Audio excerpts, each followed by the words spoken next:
Hi, my name is Lisa Martin. I am the mother of a child with special needs. He has Fragile X syndrome. In many respects, he has been my teacher.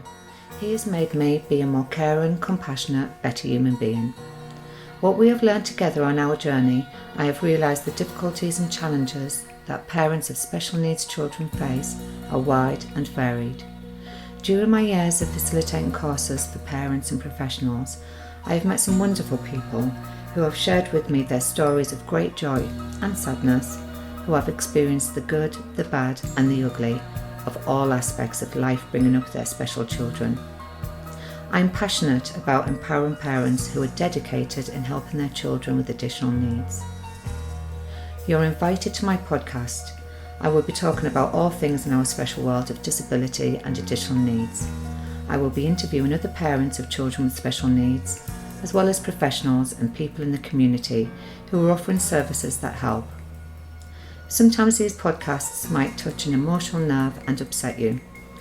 Other times they might fill you with joy and empower you. I don't mean to make you angry or upset, but we need to get a wider audience listening and talking about disability. Only when this happens, I believe disability won't be feared as it is today.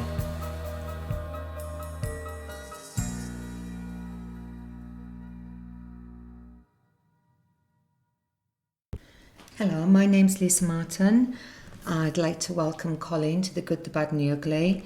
And Colleen's got 4 children. And I think, are you ready to share your story, Yeah. Colleen? Yeah. Okay.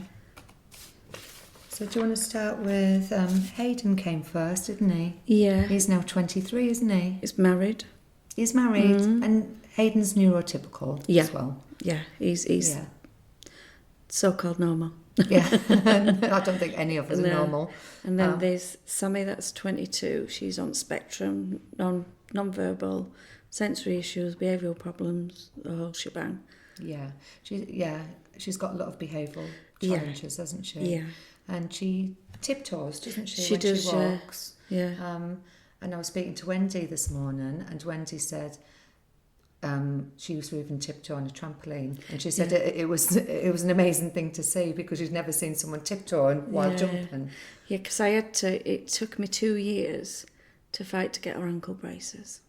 Oh, really? And support shoes. Okay. Because I had one doctor from St George's Centre at Middleton tell me that it won't affect her hips and it won't affect her spine, walking on tiptoes. And then I had another doctor, when I went to St James's, consultant say it will. Eventually it will erode her spine and hurt her hips, and she'll end up imbalanced with it all.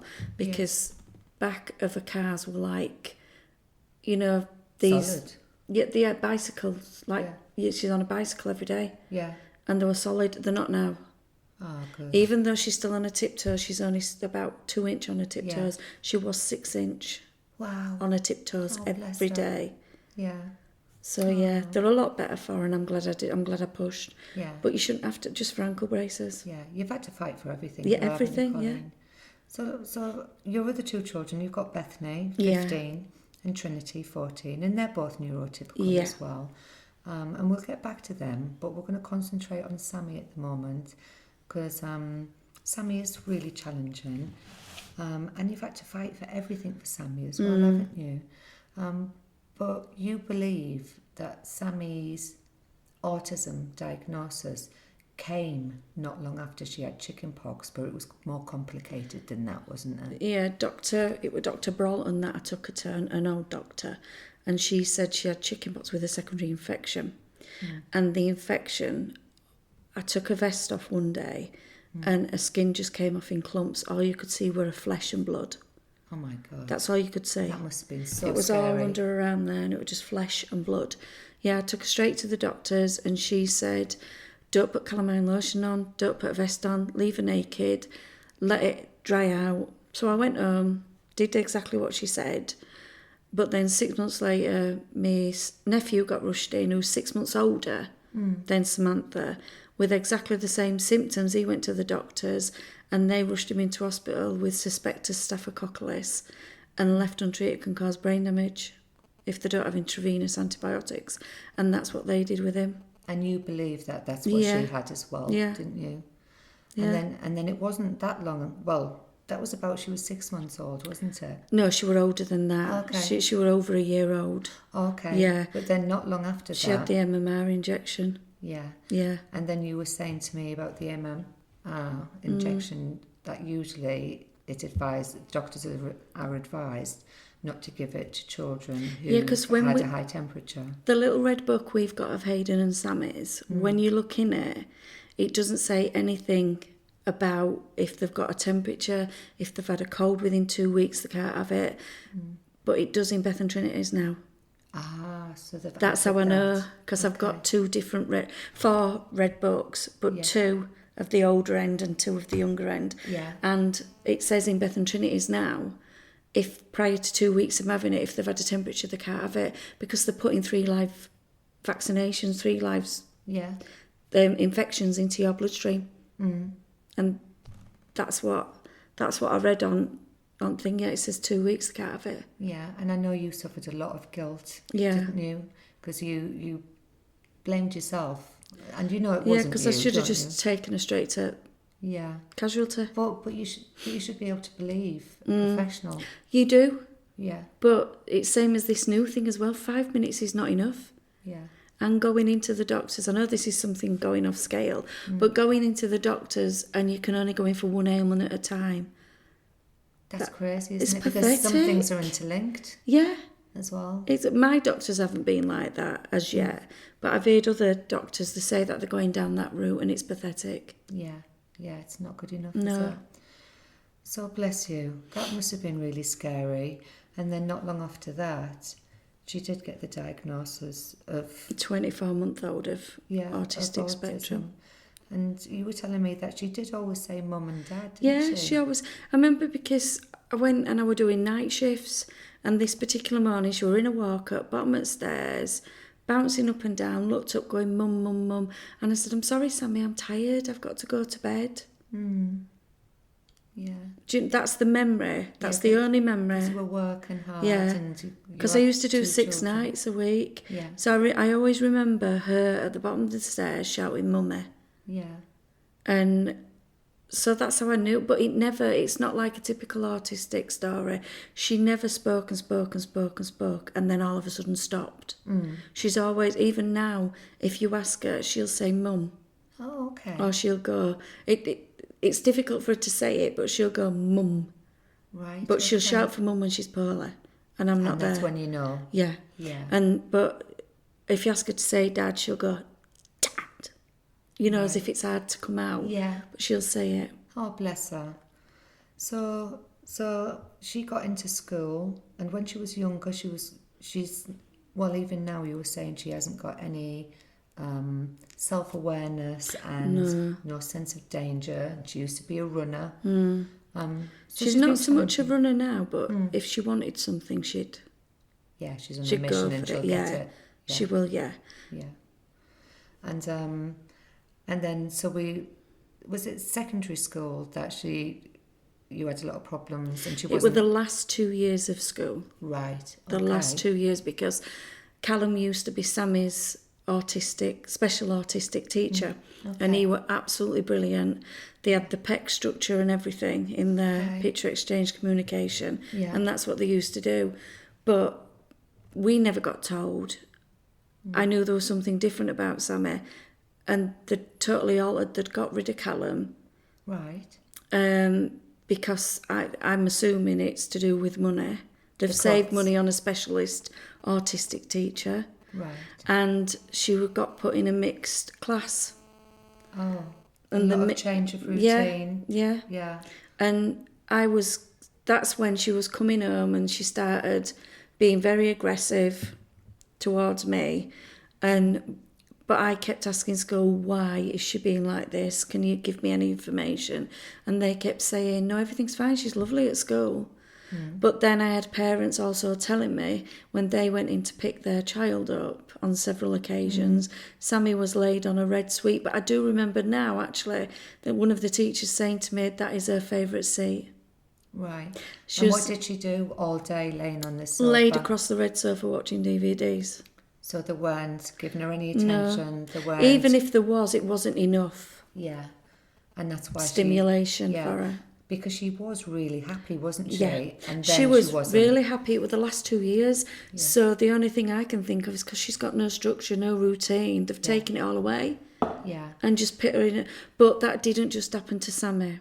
Okay. There was another boy in Sami's class, and me and his mum got together, and he was doing the same to his mum because he was having no structure or routine. And basically their violent behaviour was because of that. Was their way of communicating their unhappiness to you, wasn't it? But then it becomes a habit. Yeah. So then it's easy to learn a behaviour. Circle. Yeah. It's easy for them to learn a behaviour, but then it's a lot more challenging to change that behaviour, isn't it? Yeah. And then this is when all the problems started, isn't Yeah. it? Because then they were trying to get her to go, where was it? Somewhere in Leeds. So it's in Leeds, okay. I think it's Bradford area, I think. Okay. I think. But the person who runs didn't want Sami anyway. Because of her challenging behaviour? Because of her challenging behaviour. That they couldn't cope? Yeah. So you wouldn't want to send her somewhere where they're telling you we can't cope? But we got told that's the only place. So we panicked. Right. So we went and had a look round, and we told her that if this is right for Samantha, we told her, because we know what Sami's capable of. Yeah. If everything's going right and routine and she's getting what she needs, we know what Sami's capable of and we know what she can do. Mm. So we told her all this, and she says, oh, right, because she saw a different picture. She saw Sami as she was at that moment in time, which she had regressed. Yeah. And she had a behaviour, she had got worse due to what were happening at school. Yeah. But we explained all that, and she was kind of willing to take Sami. Okay. But that was just because we went in to have a look round, because we weren't just going to send her there. Yeah. But I noticed there was another boy there that we know. Okay. And he's something similar to Sami, but he was just sat there stacking books. Oh. And I just thought, when I came out, I said to Chris, it's still not for her, it's not right. Yeah. So we looked round everywhere we could for somewhere, and we found out. And that was more suitable? Yeah, it started off for the blind. Okay. But they built on, they already had everything there, because they had swimming pool, gym, sensory room, everything. So they built like flats onto it. Oh, for autism. Yeah. So me and Chris, we thought we'd just go and have a look. Yeah. Because we didn't even think we'd get it, because it's our district and everything. Yeah. So we went and had a look, and it was brilliant. It was just like walking into a proper college, mainstream college, and that's what it should be like. And your heart was telling you it was the right place. Yeah. As soon as you walked in, it had a lovely atmosphere, and it just felt like a proper college, like you and I would go to. Yeah. Oh, lovely. Where everywhere else we'd looked, you could tell it was disability. Right. And it shouldn't have that stigma attached to it, but it did. But even though that were for disabilities, you would have thought it were for us. Yeah. Oh, good. And it should be the same. So you suggested this to your social worker, didn't you? Yeah, but we'd already got the ball rolling. We'd already applied for Sami to go there. Brilliant. We'd already done all that, because we knew that they advised it against us. But when I'd never told the social worker this. When I up to tell her, she says, they don't do it for autism, it's just for the blind. So who's the social worker that I got appointed to? She said they don't do it for the blind, for the autism. It's only for the blind. So I just thought. And you knew she was lying, didn't you? Yeah, I knew, because we'd already been. We'd already been, so I let her just think she were right. And then we ended up going again to have another look round. And then I told her, I phoned her up, I said, it's not just for the blind, it's for autism. They've built a new complex on it for autism. And she says, oh, right, I didn't know that. But this is the very end of it, because if I don't tell you this bit, I'll forget. Right at the end of it, when she were applying for the place, she didn't know we'd already still put the application in.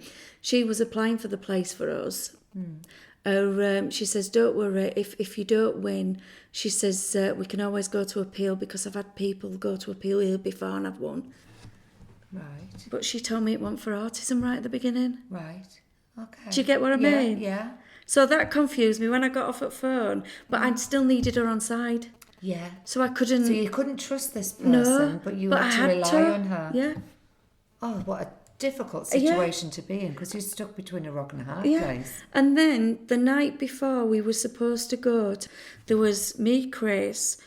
We needed the mental health nurse to come to give her point of view, what she thought. But the mental health nurse couldn't come unless the social worker come, because we need the social worker to agree. Yeah. She phoned us up at 8:30 the night before, saying she couldn't come. And I asked her why she couldn't come, and she wouldn't give me a reason why. So I just went, right, okay, and put the phone down. Chris came in from work, because she phoned from home. So Chris phoned her up and said, I want to know the reason why you can't come.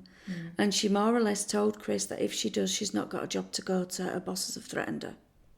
And why do you think it is that they didn't? Because of how much it costs, and it's out of district. Ah, right. Okay. Because the so it all boils down to money. It all rather boils than down need. to money, because the lady who runs told me, she pulled me to one side and told me that the education authority had phoned her up and asked her how much it would cost to build a prefab in the car park just to keep Sami there. What? Just to keep Sami there. That's disgusting. Just for Sami. That's what, to save on money? To save on money, to stop her from going to... So all of this educational healthcare plan and all of this... It's all bullshit. It's all this stuff that people say, we look at the unique individual and we meet their needs. They're not bothered about meeting needs. It's actually... That is a load of bullshit, because actually it's to do with if we can afford to meet that person's needs. But the thing is, my reasoning for sending it, because everywhere else they showed us, they were all wide open space. There wasn't for autism. It was just to open a place so we can shove them there. Right. To say that we've got somewhere for them. Yeah. It wasn't for autism, but that was, and if we hadn't have sent her there, she would have been institutionalised. Oh, they would have sectioned her.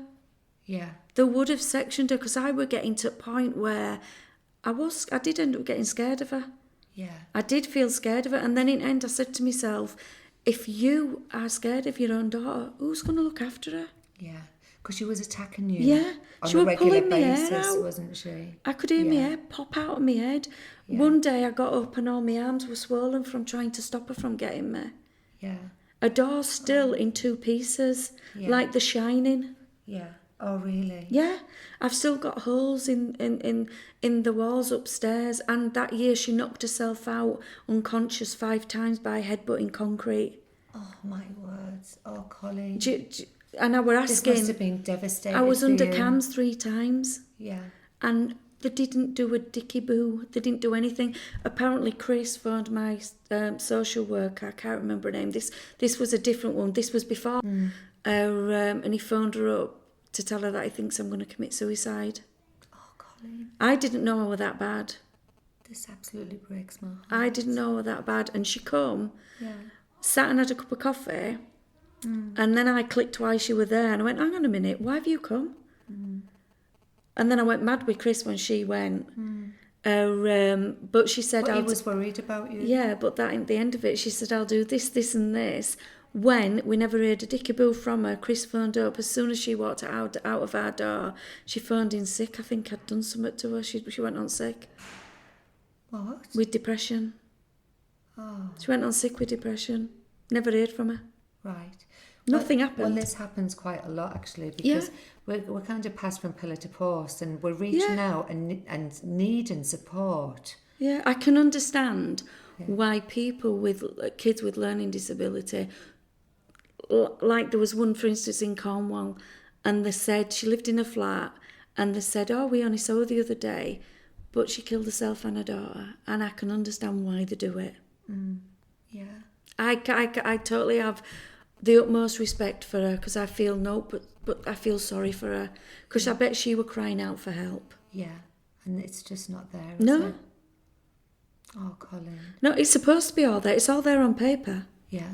Well, they're ticking the right boxes and all of that, aren't they? Yeah, but they're just not doing what they're supposed to do, and it's all money.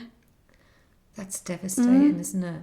It's devastating for families like us. Yeah. You in particular, because, you know, Well, you're getting attacked on a daily basis. But we're all in the same boat. We all go through the stages at different times.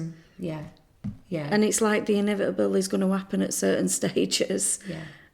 Do you know? We can only give so all you much, have to do don't is we? laugh. I think, do you know what? That's why we all have got a great sense of humour. Because if we don't laugh, we're bloody crying all the time, aren't we? Exactly. But you pee less. Yeah. That's true. You got MPs and everyone involved, didn't you? I got Jack Dunn involved. I did write to every single MP that you can think of, and the only one that has helped is Labour, Jack Dunn. But he's not in power anymore. Okay. So I can't use him anymore. Oh, God, I bet you're gutted. Yeah. Because no one else really got back to you, did they? Nobody. Yeah. I got so far with Conservative, they passed me over to whoever deals with disability, whatever, on their section, but they never got back to me.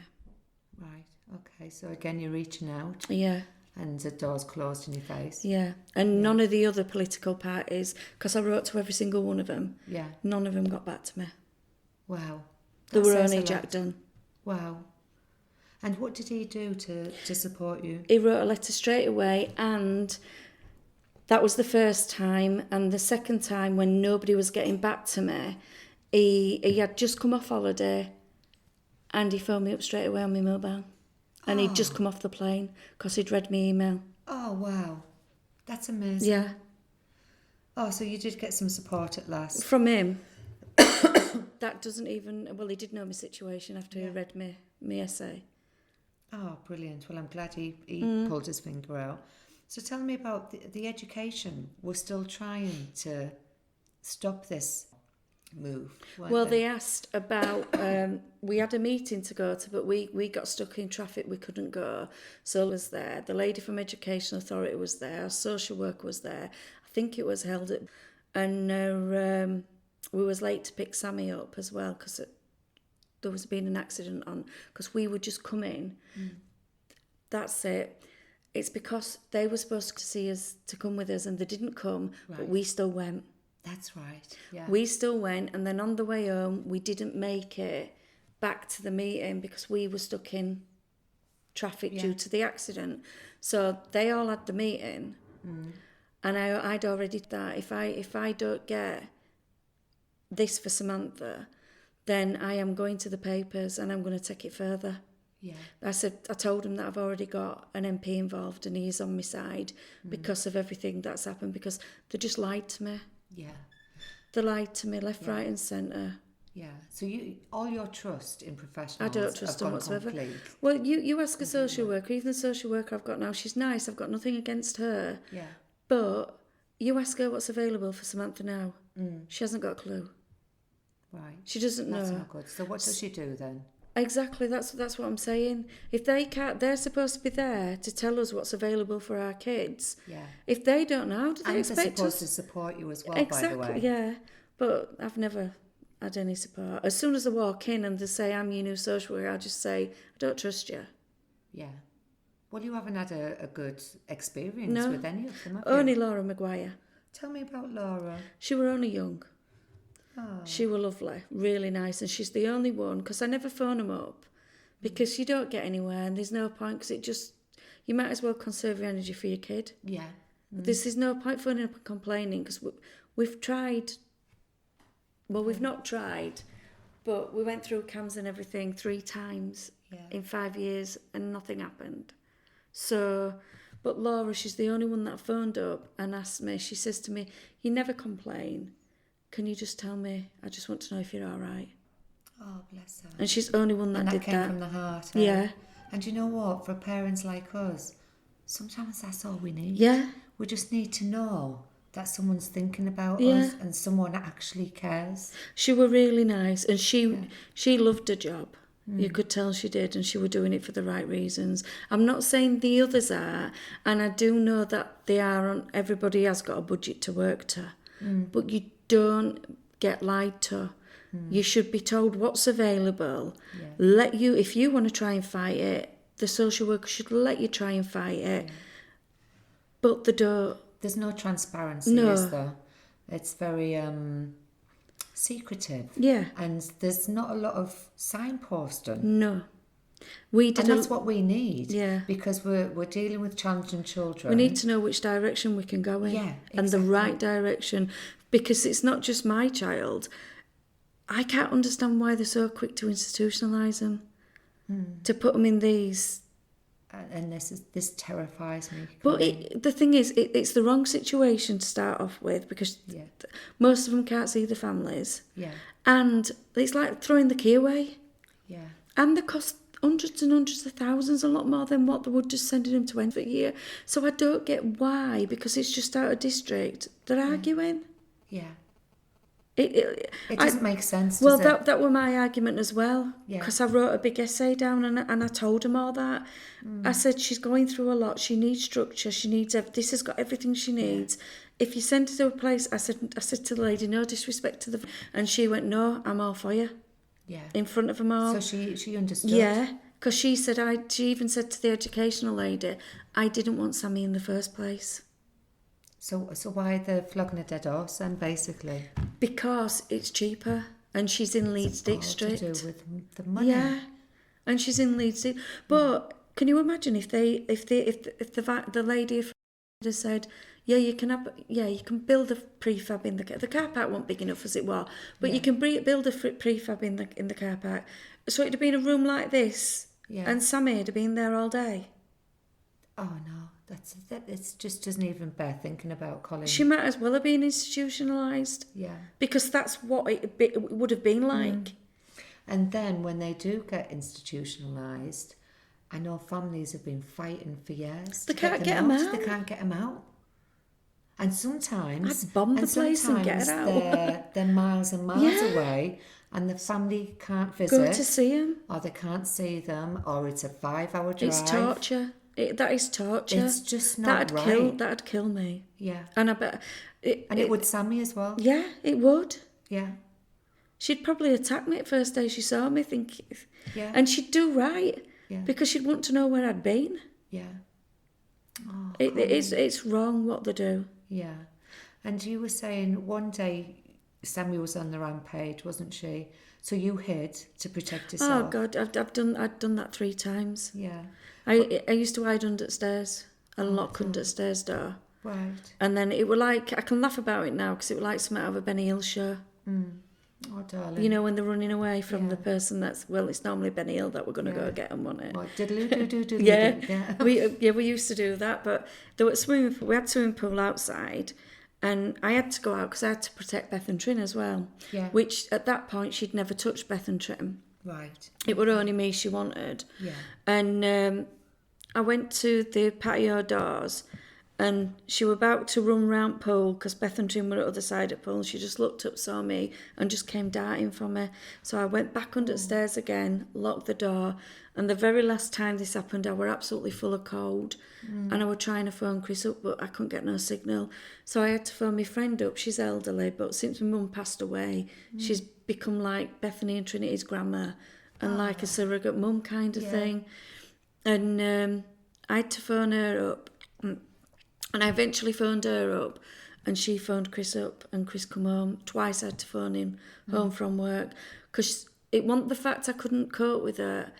It's when they start, they don't know when to stop. Yeah. And it were going on for hours, and I would just absolutely, I couldn't stop her. And if I just left her to her own devices, I'd have had no hair left. Yeah. I'd have ended up like my mother, bald. Because Mum died of cancer, bless her. Oh, bless her. That was just a light-hearted joke. Yeah. She'd be laughing up there. Oh, Colleen. She'll be laughing up there. But once, she managed to get hold of Trinity, didn't she? She because did, she was looking for you. You thought all the kids were safe, didn't you? Yeah, she went upstairs into her bedroom, and I went and hid round the corridor. And then she come out of her bedroom, but I still didn't know. I thought Trinity was in her bedroom. Yeah. And she come out of her bedroom, And because Trinity was sat on the toilet and she wanted to get on the toilet, she ragged Trinity off the toilet, but instead of leaving Trinity when she were off, she was on top of it, on top of Trinity, pulling her hair. Pardon me. And I didn't know this because it was quiet, and I just thought, I only left it about 10 seconds. Yeah. And I just went and peeked in and I saw she was on top of Trinity. And bless Trinity, she didn't She was just scream crouched, or anything. no. She was just protecting Yeah. herself, wasn't she? Yeah. She wasn't crying or anything, but I said to her, that ever happens again, you shout and you tell Sami off. You don't just take it from her. Yeah. You tell her. Oh, Because yeah. I know she's severely autistic, but she's still not going to learn if you don't tell her. Yeah. Yeah. She still has to be told it's wrong. But now the consequence of that is that Trinity's really scared of her, isn't she? She's not really scared of her. She's just very wary. on edge. She's wary. Yeah. Oh, bless her. She's wary, but she does but Bethany's not. Yeah. Yeah. But Trinity's on edge sometimes. Yeah. She does watch when Sami's in a mood and watch when she walks past. And because you don't trust any social work because of your bad experience with all of them, apart from Laura, but you've never felt like you could share that. No. Because you've always been terrified That they'll of being put into a position where Sami has to go. Oh, Beth and Trin have to go. Yeah. Into care. Yeah.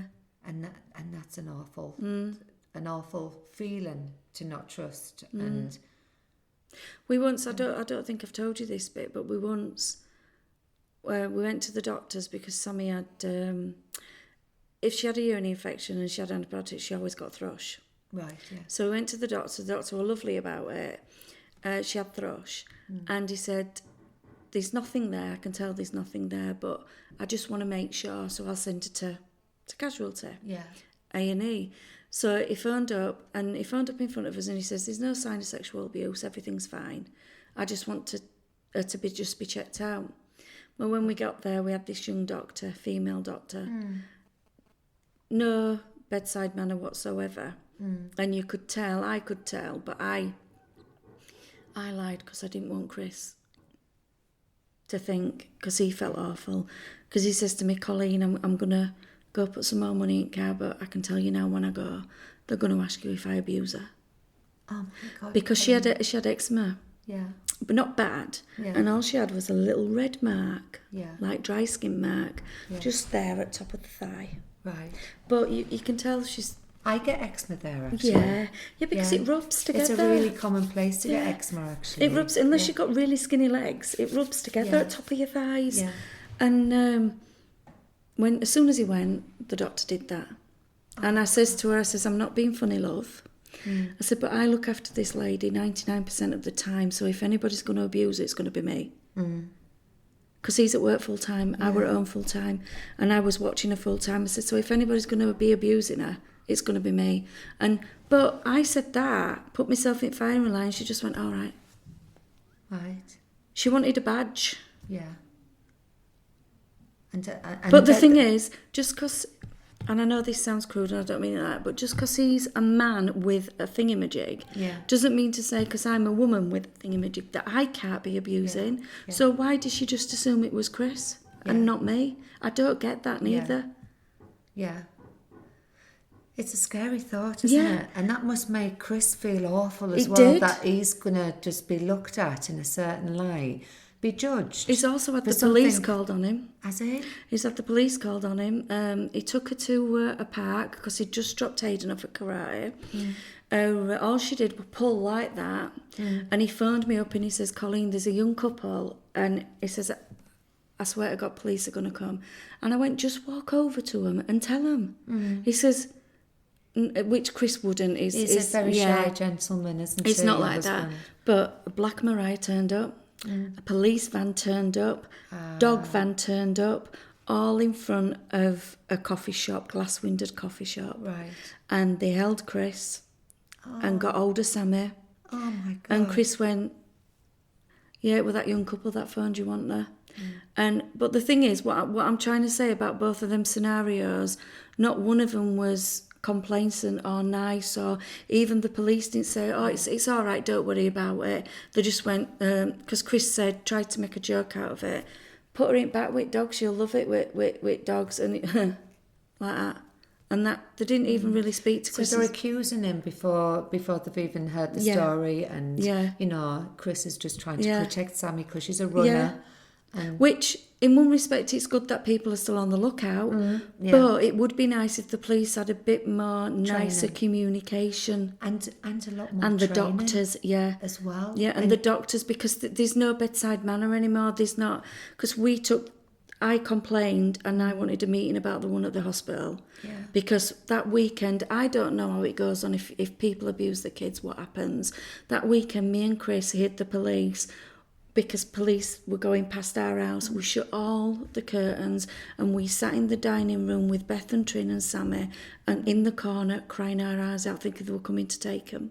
Oh, God. And I even phoned the Samaritans up, and the Samaritans said, the lady were lovely, she said, you've got nothing to worry about, love, because they wouldn't let you leave the hospital. Well, I didn't know that.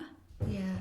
I didn't know that, because the doctor didn't, there wasn't even a beginning. All she were interested in is if she'd been abused, and then she just gave me a prescription and didn't even say what was going to happen after that. Yeah. Just left. Yeah. So that's making you more anxious on your very challenging life as well. And we're always getting judged anyway. Yeah. Every time you walk out, we're always getting judged by the general public, and then being judged by the police, the professionals, the doctors.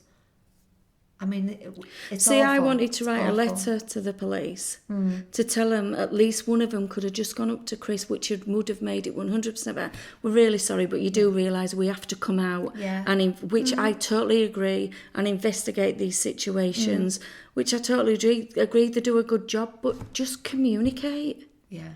And Have a bit of bedside manner. And did that freak Sami out as well?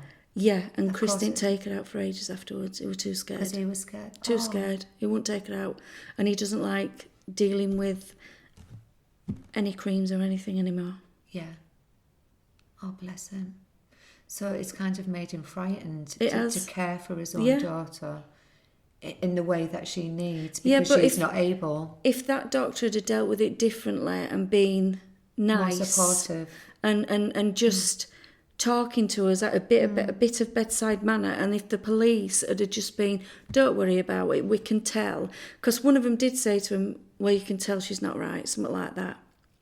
You can tell she's, it wasn't nasty about it, it was because Chris said she's autistic, and he says, oh yeah, you can tell. Right. Do you know, something like that? Okay. But if one of them had just come up and said, don't worry about it, you know, we know everything's fine now, we'll go, we're really sorry, but we have to investigate this, then it'd have been fine. But they didn't, they just kind of said that and went. Yeah. And Chris just went, can I go now? And they went, yeah. Oh. It was that kind of thing. I know that the police have to do a job, but do it right. When somebody's innocent, to just be nice, which I know they are. Yeah. There's a lot of good, but I think families like us are completely misunderstood. Yeah. And I don't think there's enough training. I'm hoping it's getting better. Well, all I kept getting told when Sami was attacking me all the time is phone the police. So I said, what would the police do? And they just shrugged their shoulders. And then they said to me, phone out of our social services. I phoned out of our social services. Know what they told me to do? Phone the police. But all the police would have done is jumped on her, thrown her in the back of a van. I'm not being funny, but I would have been locked up because I would have jumped on back of them. Yeah. I would have done. Yeah. I wouldn't have allowed them. She doesn't understand. Yeah. And they do need more training on this kind of thing. Yeah. You don't treat autistic kids or disabled or mental health patients like somebody that's just gone and killed somebody. Yeah. It's very worrying. Yeah. Isn't it? Oh, Colleen. And that must make you feel shit as well. It does, because you can't trust nobody. Yeah. But all it takes is a bit of bedside manner. Yeah. No, I understand. But it's gone down pan as that. Yeah. Oh, because the lady, when we went for that meeting, even the doctor was peeved off because I'd called that meeting. And the lady, that she was a matron of one at wards, And she said to me, "Thank you for doing this." And I said, "What?" She said, "Thank you for doing this." She said, "Because it needs to be brought to light. There's no bedside manner anymore." Yeah. She says, "Even with the doctors." Yeah. And that doctor were... Well, I think they're so overworked, and it's everything, isn't it? But the thing is, if overworked you're in and the caring profession, you've got to. care. You've got to. Yeah. I'm in caring profession. Yeah. I've been called overweight and all sorts by some residents, but I've still got to look after them properly. Yeah, of course. But it's me that's been abused by them. Yeah. Oh, darling. So the good news is, because of all your tenacity and determination... This is a 4th year and we're looking for somewhere else now. But they only go for 3 years normally. Right, okay. So we're lucky we've got 4. But I think it's only because of all the rigmarole. Yeah. And she's been good there, hasn't she? She's enjoyed it. It's worked for all of us because she sleeps Monday, Tuesday, Wednesday. She could sleep... They have it 7 days a week. Yeah. But I don't want that. I want a bit of life, and I want her to still be part of, because if she went somewhere full time, I wouldn't be able to go see her. Yeah. Because she'd want to come home. Yeah. And she goes 52 weeks a year, but obviously we have her home over Christmas and that. And then she comes here on holiday with us. Yeah. So, Brilliant. but she's at home Thursday night, Friday night, Saturday, Sunday. Yeah. And that suits So, you, and that's just right. Yeah. But haven't they been pushing for her to stay an extra night or something, and you didn't want that? No, it's they're looking at sheltered housing now next for the her. next step. Yeah, and the thing is, if you want sheltered housing, the council pay for your bedroom. Okay. And you can only... I don't know if this is right, but this is what I've been told. But I'm having a meeting on 12th of September with whoever's building this building to ask all these questions. But as far as I'm aware, they have to stay 4 nights for them to keep that room. Oh, and you don't want that, do you? I don't want that, because the thing is, it's not all about money, but it is all about money as well. If I want Samantha home what I am now, I need the money to be able to stay at home part-time to look after her. Yeah. But if she goes 4 nights, they will take some of her money. Right. Okay. Yeah. Yeah. And that will mean I'll have to work full-time and I won't be able And to... you can't. Yeah. Do you get what I mean? Yeah, I do. I completely understand. I thought I were being selfish. I thought it were me... Because every time I'm talking to the social worker about it, I don't think she gets it. I think she's just seeing the money situation, which I just wish I could win lottery, because if I won lottery, I'd just give them all the money back and say, right, you keep that, she's staying with me. Yeah. I'll employ my own staff. Yeah. Do you know what I mean? That is the utopian world that we would like to have. I'd say, take a disability car, I'll but get me in own. the real world... You know, you can't, I need that money to be able to look after her. You can't physically care for her and work at the same time. No. You just can't, No. Colleen. No. I know. And I was talking to some other mums here, and they made me feel a bit better, because same as they said, if I lose their money, I'd lose my house. Right, yeah. Do you know, stuff like that? Yeah, but it's that's got a knock-on effect it swings with everything. around about, yeah. Yeah. Yeah. And it is, I know it's not our money, but they give us boarding allowance £300 a month. Now you go out in the real world, where do you get rent for £300 a month? Well, it just doesn't It's not even exist. £300 a month. I get it's about 280. Yeah. Because she sleeps for 3 weeks. Now the council, if you want to have one of their rooms, you've got to have it for 4 nights, and they take the money off you. Yeah. So it's all right for them. Yeah. So they're making it very difficult to keep for them you at to home. survive. And to keep them at home. Yeah. Because I don't know why, I just think, I've just got that feeling that they just want them all in a residential because they know where they all are then. Oh, darling. It feels like that, doesn't it? Yeah. Oh, darling. But I don't want her in a residential home. No, you don't. Of course you don't. She's your baby. Yeah. I'd rather have her at home, and same as I said, if I had the money, just have people come and have an annex outside the house. Yeah.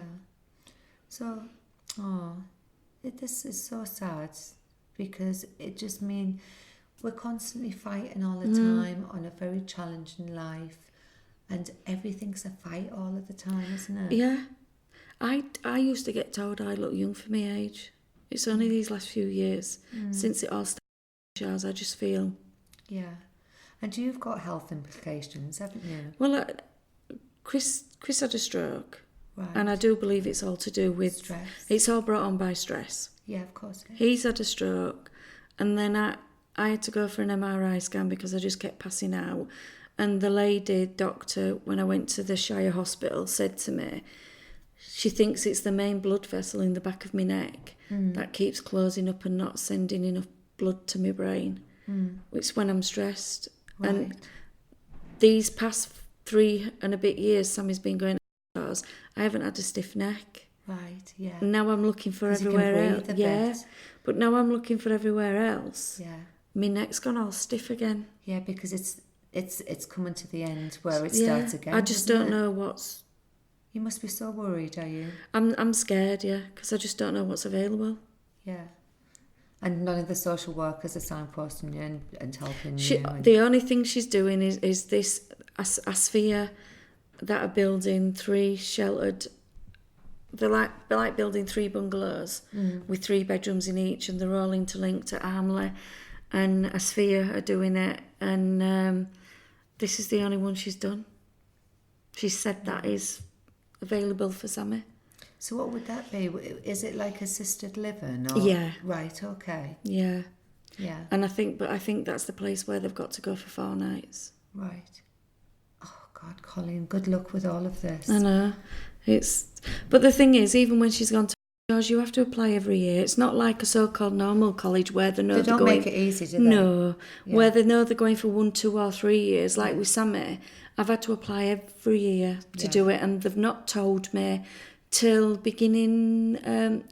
one of them I didn't know till the day the minibus turned up. Is this for the transport? The Yeah, SEN for her transport? to go to college. Yeah, yeah. I'm going through the same thing at the moment. Yeah. And the thing that I'm saying is, sending... Because with our children, it's like they need a PA, don't they? Because the amount of paperwork we get is just ridiculous. So I send everything in electronically. It takes a day out of my life, if not more. It's like a full-time job having a disabled child. It really is. And so I do that. And then I always write at the bottom, because I have to reapply for the transport every year. And then at the bottom, I always say, my child still has Fragile X syndrome. It's a lifelong condition. I really wish he didn't have Fragile X syndrome, but unfortunately he has, and this is not going to change. Yeah. Basically saying, why do I have to keep reapplying? It's like when we went for a PIP interview. Yeah. We had to take Sami for a PIP interview. Did you? Yeah. And I took her, walked through the door. Well, I had Sami in a wheelchair because she won't get out of the car if I didn't. I had her in a wheelchair, went in, and they looked at me and they went, "Is this Samantha?" I said, "Yeah." They went, "It's been cancelled." I said, "You are joking me." That's outrageous, because for our children, transitions, change of routine, everything can set them off, and then you're going to get attacked. Well, I turned around... And it's been cancelled, and they didn't ring you and let you know? Nobody rung me, nobody let me know, and they had my mobile number, so they could have sent me a quick text. So she was supposed... That was my respite day, she was supposed to sleep that last night, but she slept at home. So the bit into my respite... Right. Do you know what I mean? And that's really important, because we get very little respite anyway. So when you get it, it's a godsend, and because you need it. I do stuff with me other girls. Yeah, of course you do. So I turned around to her and I said, "I'm not being funny. Why on earth have I been called for an interview?" I said, "You can tell. Yeah. Look at her. Yeah. Why ever?" And it were packed. So let's explain what a PIP interview is for people who don't know what PIP is. It's for transition to adulthood, isn't it? It changes from the DVLA to DWP, whatever they call it, from PIP, personal independent. What's the other P? Personal independent. Oh, I don't know. Something in there. It's called PIP anyway. Yeah. And they call them in if they want to see them, to make sure that they are what they say they are, kind of thing, in there, to do a face-to-face interview. Yeah. And I went in, they cancelled it, And then when I went home, I phoned them up and asked them why they couldn't come home to our house. And they said the reason why they can't is because you've put that she can become aggressive. So I said, yeah, so you're sending me out somewhere where she doesn't know. Change of routine. Change of routine and everything. So she could possibly attack me and anybody else. Yeah. Which she probably wouldn't attack anybody else. She just goes for who she knows. Yeah. But it's putting you in danger as and well. you're putting us in danger and everybody else in the pip room. Yeah. And she just, well, you've put that she can become aggressive. I'm sorry, but you have to go for another interview. So you had to go for So I had to go for another one. And what happened in that interview? Went in and the lady said she's running behind. She well, they don't like that as well, because our kids don't like to wait. So as soon as she said that, I said, I'm not being funny, but I hope. And it was the same receptionist. She was lovely the first time because she couldn't understand why. Yeah. And I said, I hope she's not, because she won't hack it. And I said, I'm telling you now, I'm just going to go. Yeah. And she did start putting her feet down and trying to push the wheelchair because I'd strapped her in. Yeah. And she must have gone and told her, and she come within a couple of minutes. Because I didn't see anybody come out. I just think she were talking to one of the managers. And when I went in, she were really nice. Sami lasted 20 seconds, got up and shot out and were trying to bash all doors in to get out and everything. Oh, dear. And she called her manager, because they've all got them secure locks out the way you can't get out. She called her manager come, and they were both just like that, staring at Sami. And they just looked at each other and went, why'd she come for an interview? Yeah. They couldn't understand it themselves. And I said, I don't know why they've called her, but look what they've caused. Yeah. And she just went, A load of upset. yeah. She said, we don't know why they've called her. She says, but I'm telling you now, you're getting it, so don't worry. Oh, God. But we had to go through all... We knew we'd get it. Twice. Yeah. We knew we'd get it. Yeah. It's just the rigmarole of it. Yeah. And it's... But there's all no the... dignity, is there? No, because she was dignity for rolling her. herself on the floor and everybody from reception area could see her because there were glass panels in the door. Yeah. And then the manager and the lady that were going to interview us stood there staring at her. And that's upsetting for you, isn't it? Yeah. And the feeling being judged again. But they were judging her for the right reasons. Yeah. But what about the people who could see through the glass panels and all of that? Yeah. Oh, Colleen. So I don't know why they do it. All they have to do with kids like ours is just look on the computer, because all the information is on the computer. Yeah. So why don't they just do a bit of research? Yeah. And communicate with each other. This team around the family meeting where all the professionals are supposed to get together and liaise with each other. I've never had and the that. reason that came up was because every child matters, because of the Victoria Crimble case. So it was made by law for all of these professionals to interlink, and it just doesn't seem to be happening. I've never heard of that. I've never had them interlink. I've never had them all. Well, having said that, Lisa Smith has been very good from her court at Middleton. She's been quite good, but and we've had a couple of meetings since she's gone to with professionals there. Yeah, like a team around the family Yeah, meeting.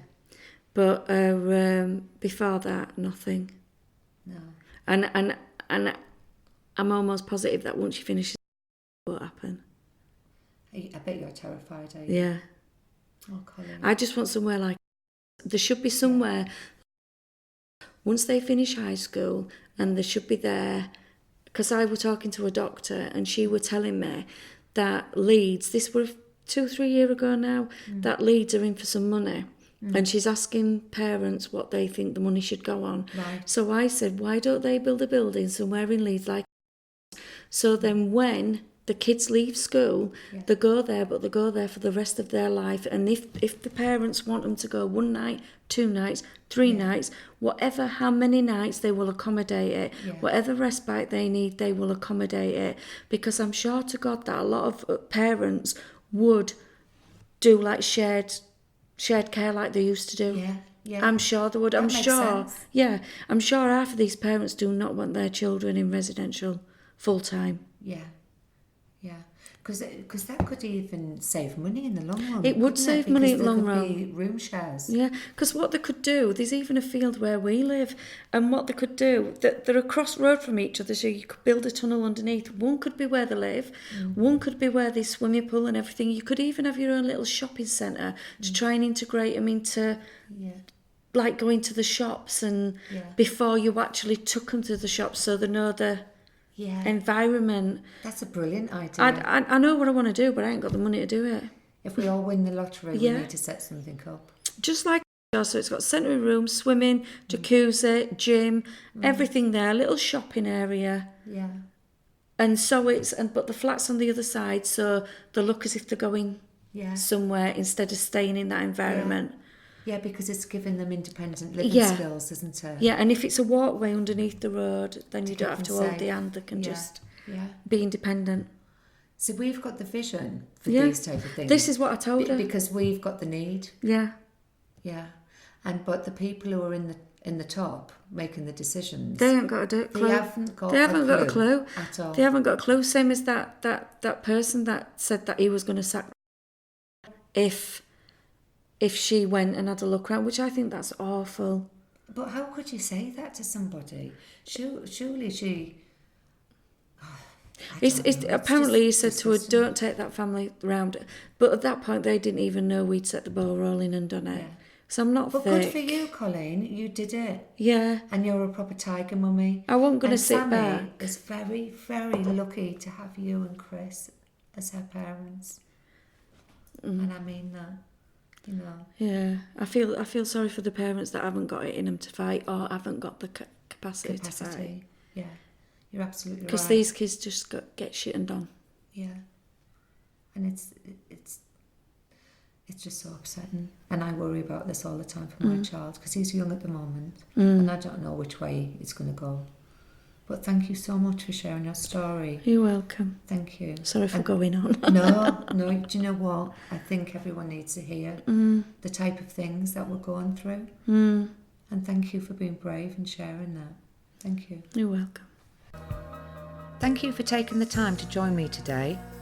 To find out more about what I do, visit www.specialworldtraining.com. and follow us on our Facebook page, Special World Training, Instagram and LinkedIn. I believe knowledge is power and strength is in numbers. And if more people get involved in our special world, we can all make our world a better place. Join me next week for more amazing stories from the good, the bad and the ugly.